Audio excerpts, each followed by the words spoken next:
está muito seco, vocês veem aí na televisão, principalmente aí no Sudeste, é o que passa mais na televisão, já aquela seca imensa, até mesmo nos reservatórios você vê aquela folhagem secando ao redor. Você sabe que sem água não tem vida. Sem a água viva do Espírito, a gente também não tem vida. Eu vou convidar você que acha que a tua vida está seca, só os que têm sentido isso, e não são todos, porque muitos de nós temos experimentado essa água viva, mas muita gente aqui hoje, o Espírito Santo traz no meu coração, está com uma atitude padecente. Sabe aquela coisa que você olha, vê um raminho ali, um raminho lá, secando debaixo do sol, você sem saber o que fazer. Eu vou te convidar, você que está nesse sentimento, se você puder e quiser, você pode até ajoelhar, se não você pode só ficar numa atitude de contrição e pede para o Senhor: eu preciso que uma fonte comece a brotar, precisa regar esse jardim. Se você sente que a tua vida perdeu a beleza, porque quando tem água tem beleza, quando não tem água vai ficando feio. E tem muita gente aqui que já se sentiu mais belo, não mais belo fisicamente, sentiu mais bela a vida, e é como se ela estivesse perdendo um pouco da cor, perdendo um pouco daquela beleza que a água traz. Se você está assim, fala para Jesus, fala: Senhor, eu estou aqui, eu preciso dessa água viva. Senhor, derrama essa água viva agora, Jesus.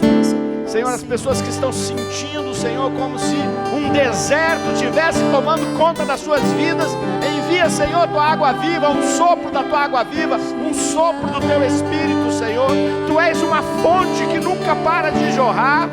Tu dissestes para a samaritana que se ela soubesse quem tinha pedido água para ela é que ia pedir, e nunca mais ela ia precisar buscar água naquele poço. Senhor, nós queremos essa água para não ter que ficar tendo um trabalho imenso para recuperar a vida, tem que fazer um esforço imenso para dar passo. Senhor, tem muitos de nós aqui que temos feito um esforço imenso para caminhar, parece que a gente tem que superar esforços imensos para ir para frente. Senhor, envia teu Espírito Santo agora, Senhor, envia tua água viva, Senhor, para arrancar. Tem gente que não está conseguindo nem pedir, foi arrastada aqui para o grupo de oração, acha que nada disso vai mudar a sua vida. Você perdeu o foco, perdeu até a devoção, perdeu a tua fé, a tua confiança, pois o Senhor pode te atingir agora. Ele é Deus e Ele pode enviar essa fonte que não para de jorrar. É você quem pode dizer: eu preciso, Senhor. Vem com a tua água viva, Jesus. Chuva de bênçãos derramar do céu.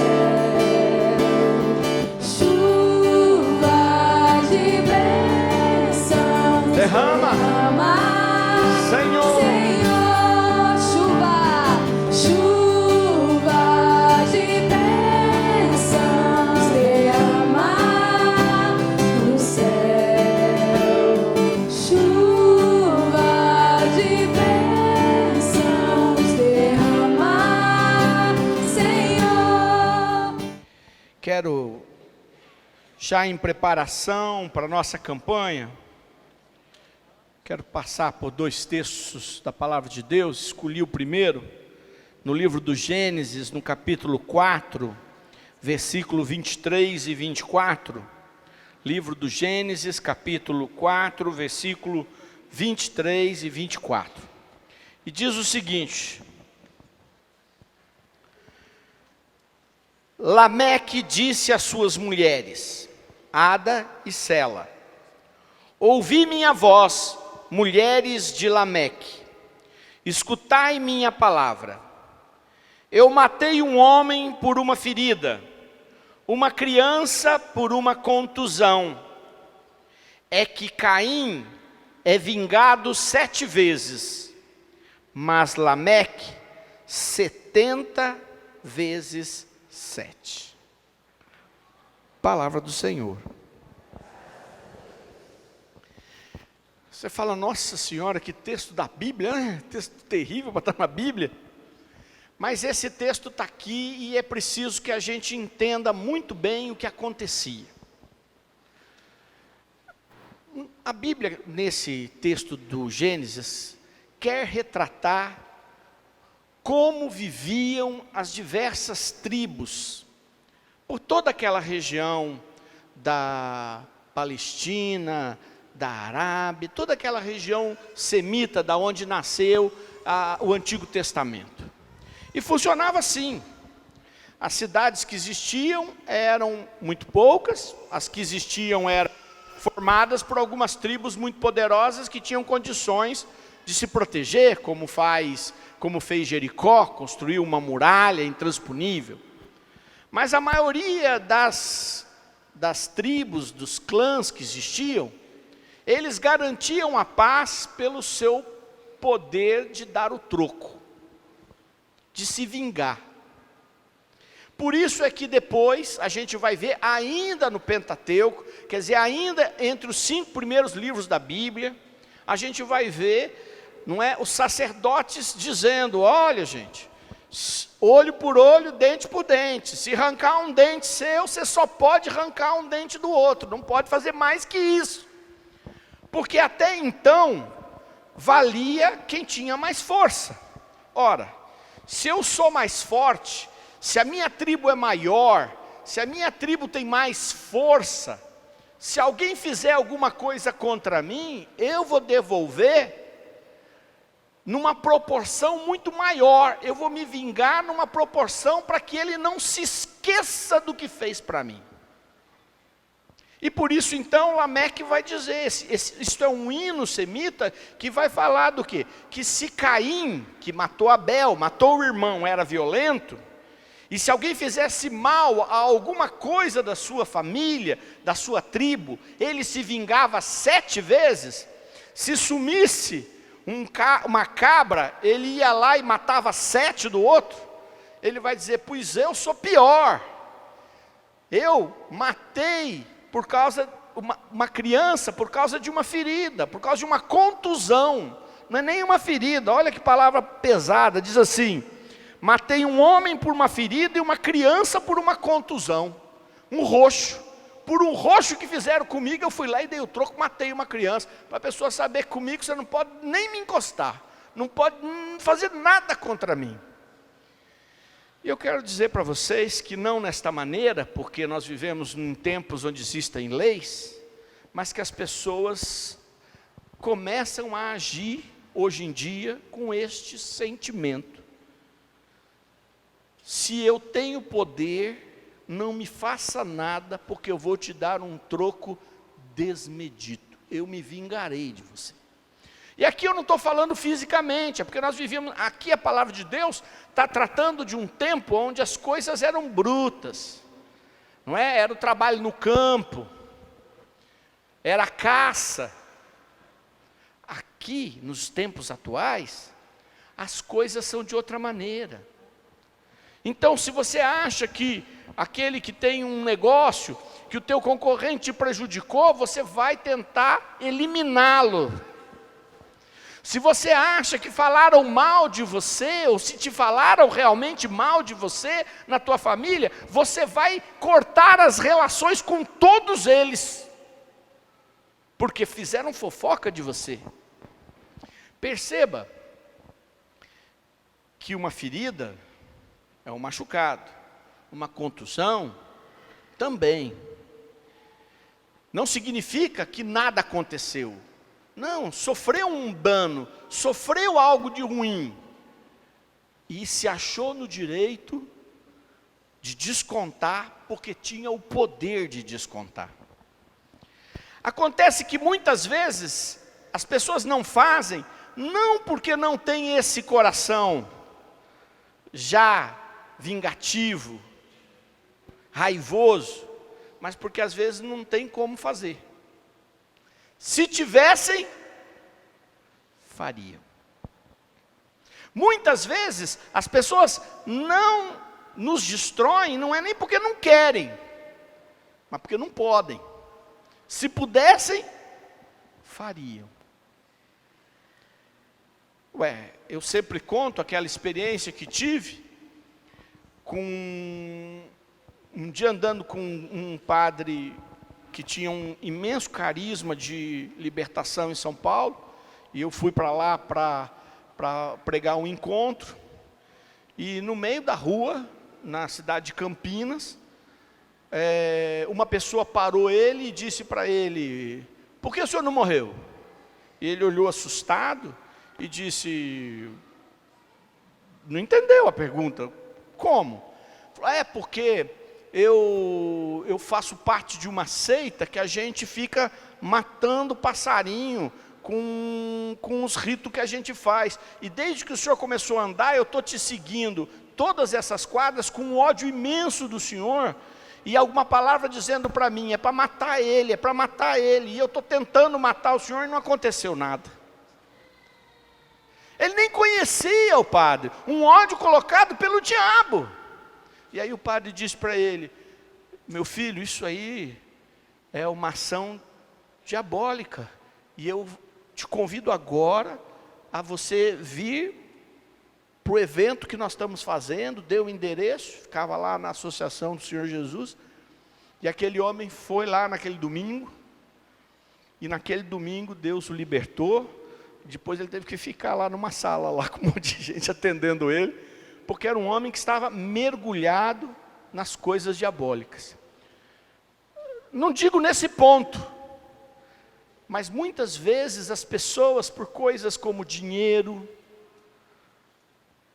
interesse afetivo, querer o marido de alguém, querer a mulher do outro, querer destruir o casamento de um, destruir o namoro do outro, são capazes de fazer coisas, pessoas que às vezes te amavam, e de repente se sentem feridas, se sentem traídas, se sentem abandonadas, e são capazes de querer fazer o que Lameque disse que era assim com ele. E eu quero lembrar vocês que Lameque era um dos filhos de Adão e Eva. Era um cara, dentro da Bíblia, dos escolhidos. E o que ele diz? Se Caim se vinga 7 vezes, eu me vingarei 70 vezes 7. Quer dizer, se você matar um da minha tribo, eu vou extinguir a tua. Eu não vou deixar um vivo na tua tribo. A gente pensa que isso não acontece no nosso meio nos dias de hoje. Estamos enganados. Porque infelizmente, a maldade cresceu muito. Só que ela não é desse jeito. A pessoa não pensa em matar, mas está disposta a destruir.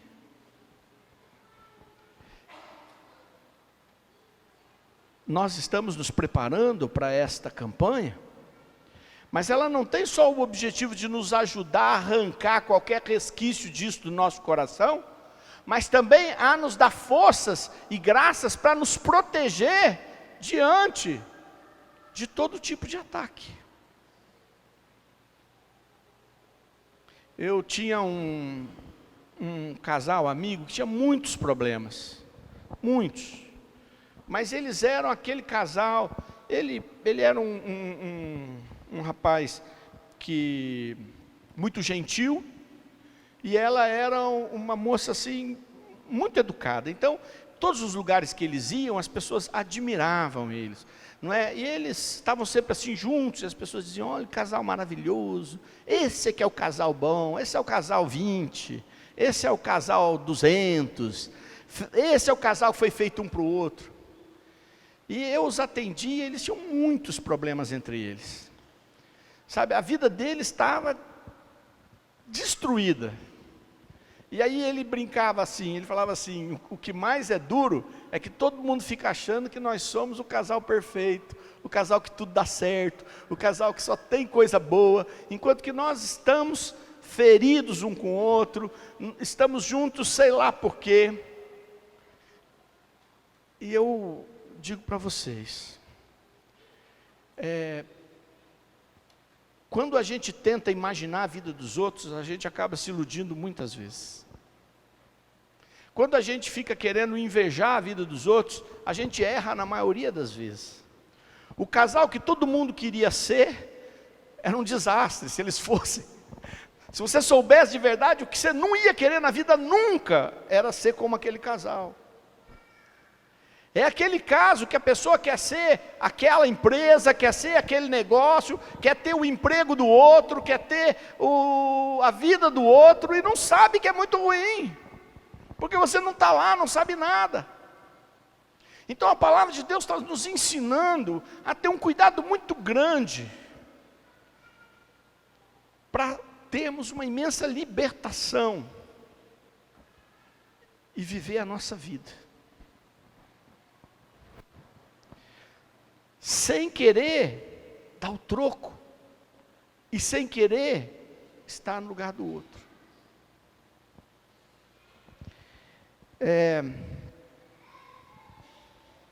Hoje, vocês sabem muito bem o que foi que Jesus disse para Pedro, quando Pedro perguntou se quando o seu irmão pecasse contra ele, isso está lá em Mateus, está em Lucas também? Não, Mateus.